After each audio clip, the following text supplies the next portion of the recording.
Just 100 years ago, the British Empire was the largest state to have ever existed on Earth. It encompassed vast frozen deserts and tropical rainforests, islands in every ocean, and even an entire continent. The English spent several centuries subjugating such immense territories, yet the empire disintegrated in roughly half a century. Today, the United Kingdom ranks only as the 78th largest country in the world by land area. In this discussion, we will explore how and why the world's largest empire vanished. In the early 18th century, the 13 British colonies along the eastern seaboard of North America were a vital source of revenue, with agriculture, trade, and fishing flourishing in the region. Britain viewed these colonies as more than just distant territories. They were the cornerstone of its global expansion. However, relations between the mother country and the colonies were strained. Britain sought to tighten its control by restricting American trade and burdening the colonists with taxes to cover its significant military expenses. Particularly contentious were the Stamp Act, which required a tax on every official document, and the Tea Act, which granted the East India Company a monopoly on selling tea in America.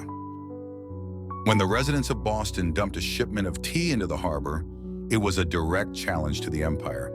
In response, Britain imposed laws that further curtailed colonial self-governance.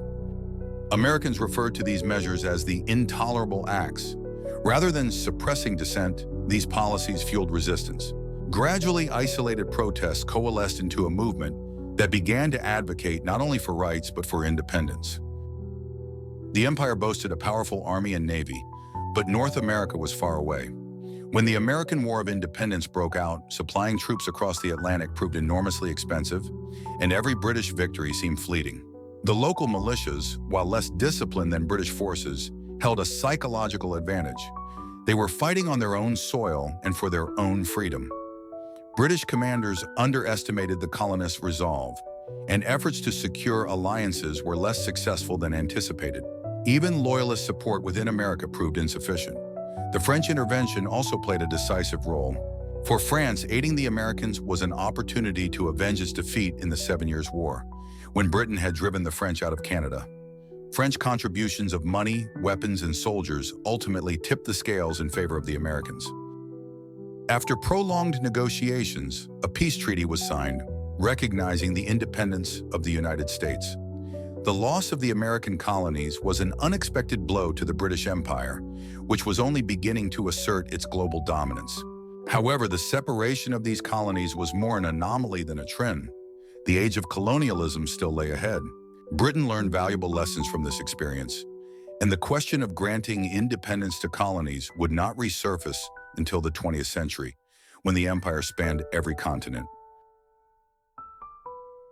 For nearly 2 centuries, India was the most prized colony of the British Empire and the envy of other European powers.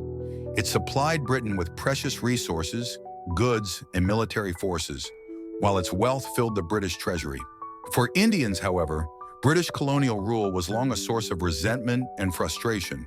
Despite growing dissatisfaction, British authority remained stable for much of this period, bolstered by a strong military and administrative system and the lack of unity among India's diverse ethnic and religious communities. By the early 20th century, protests began to take an organized form. A generation of Indians educated in Western ideals started to demand reforms. Their efforts were led by Mahatma Gandhi, whose philosophy of nonviolent resistance united millions. Gandhi's initiatives challenged the empire's omnipotence. To undermine Britain's trade monopoly, he urged Indians to boycott British goods, cutting off their own contributions to Britain's economy. For instance, during his famous Salt March, Gandhi demonstrated that Indians could produce their own salt by evaporating seawater, thereby avoiding the British salt tax. Such acts of civil disobedience inspired the masses to strive for economic independence. The situation was further exacerbated by World War II. Indian soldiers fought for Europe's freedom, yet their homeland remained under British domination, fueling greater outrage. Meanwhile, Britain, despite being among the war's victors, was essentially bankrupt. Insolvency was averted only after the United States extended a loan of nearly $4 billion, the last payment of which was made in 2006. Under such circumstances, governing India, with its hundreds of millions of inhabitants, became an insurmountable task. Pressured by public opinion in both India and Britain, as well as by international forces, Britain granted India independence in 1947. When the empire's most valuable colony was lost, others soon followed. The precedent set by India's independence made it increasingly difficult for Britain to justify its presence in other overseas territories, where nationalist movements had also been gaining momentum. During World War II, Malaya was occupied by Japan. By the time the British returned, their authority had been significantly weakened. In 1948, an uprising against British rule began, spearheaded by the Malayan Communist Party and supported by Malaya's Chinese population. This rebellion escalated into a 12-year guerrilla war. The British managed to suppress the insurgents, often using brutal measures, tactics and conditions that later drew comparisons to the Vietnam War. At the same time, more moderate political groups in Malaya were pressing for independence. Against the backdrop of the Cold War, Britain chose to negotiate with them to prevent a communist takeover and establish a state friendly to British interests. In 1957, the Federation of Malaya declared its independence.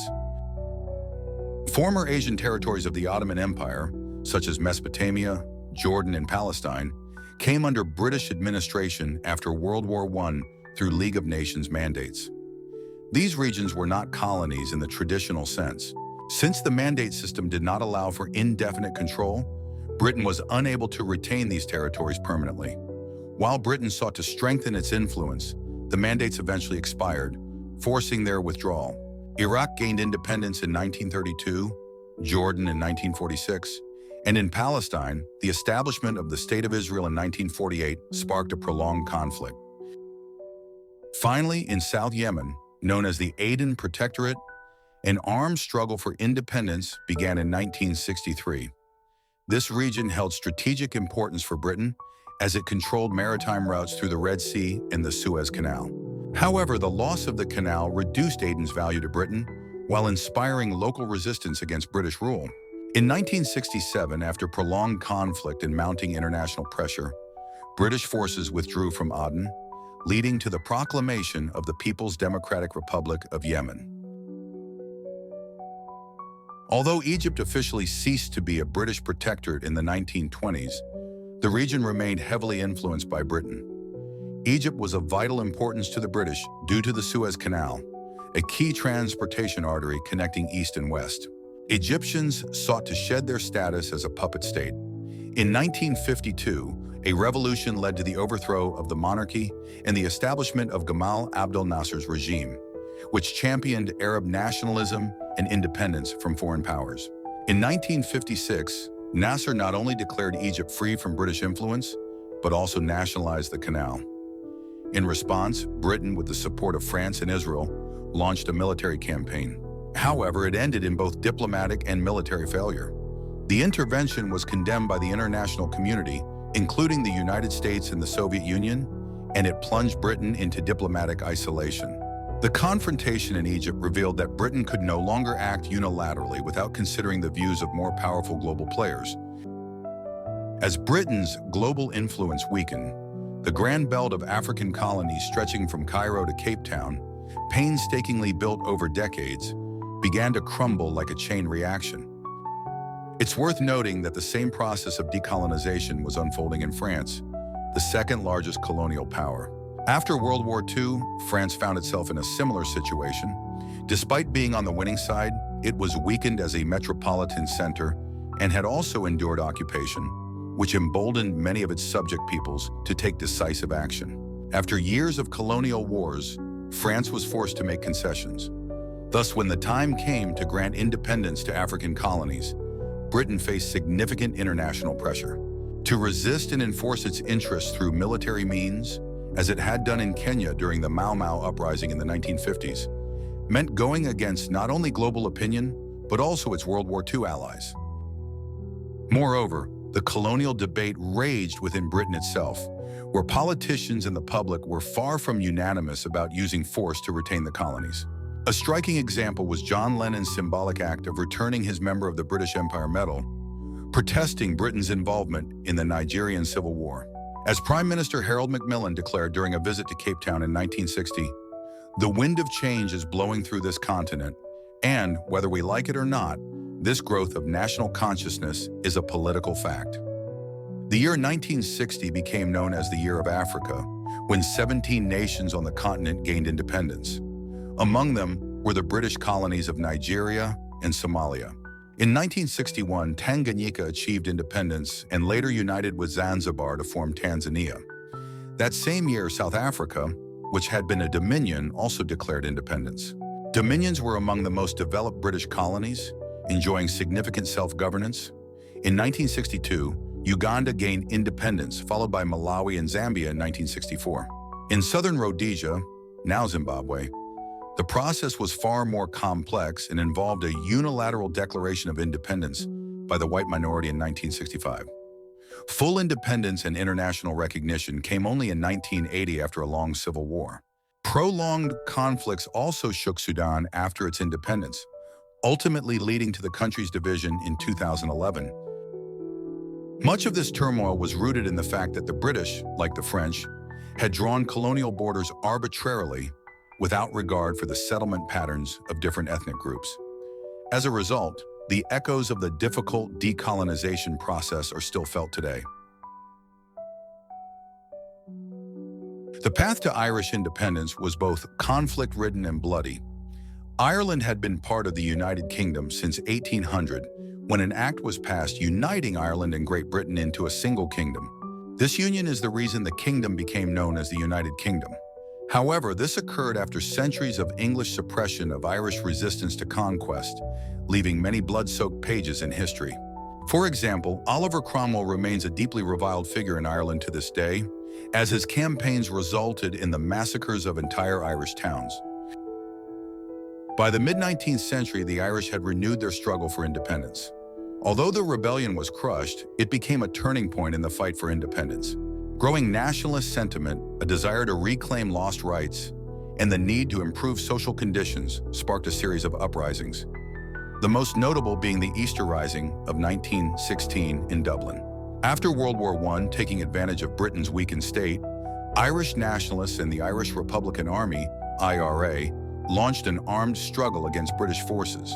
A ceasefire agreement was reached in 1921, leading to the partition of Ireland.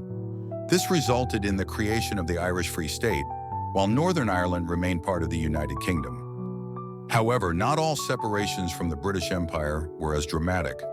Some territories gained independence while maintaining friendly relations with London. Canada, Australia, and New Zealand are examples of a peaceful, evolutionary path, where colonies gradually obtained more rights and freedoms until they became effectively autonomous dominions. Although the British monarch formally remained the head of state for some time, real power had long since shifted to local parliaments and governments. Why were these transitions free of bloodshed and sharp conflict? The key factor was the demographic and cultural composition of these regions.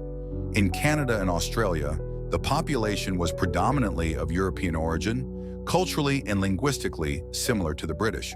There was no vast divide in traditions, lifestyles, and religion, as was the case in India or Africa, nor was there a long history of conquest, as in Ireland. Over time, Canada, Australia, and New Zealand transitioned seamlessly from dominions to independent nations within the British Commonwealth. Interestingly, the flags of Australia and New Zealand still feature the Union Jack. It is also worth noting that the rapid dissolution of the empire provoked mixed reactions within Britain itself. Watching vast territories slip away one by one left some segments of British society feeling wounded and even outraged. Britain was not always willing to relinquish everything demanded of it, as exemplified by the Falklands War with Argentina. Despite the island's considerable distance from the British mainland, the United Kingdom responded decisively to Argentina's attempt at occupation, launching military actions that resulted in a British victory. Against the backdrop of widespread decolonization, the victorious Falklands War bolstered patriotic sentiment in Britain, culminating in a victory parade in London. In 1897, when Britain leased Hong Kong for 100 years, the empire was at the height of its power. No one could have imagined that by the time the lease expired, nothing would remain of it. Yet the transfer of the city to China in 1997 became the final note in the dissolution of the British Empire, symbolizing the end of the colonial era worldwide. Nevertheless, Britain's holdings were so vast that even after losing all its colonies, it still retained numerous islands and territories scattered across the globe. These small remnants stand as silent witnesses to its former might, serving as enduring reminders of the history of the largest state in human history.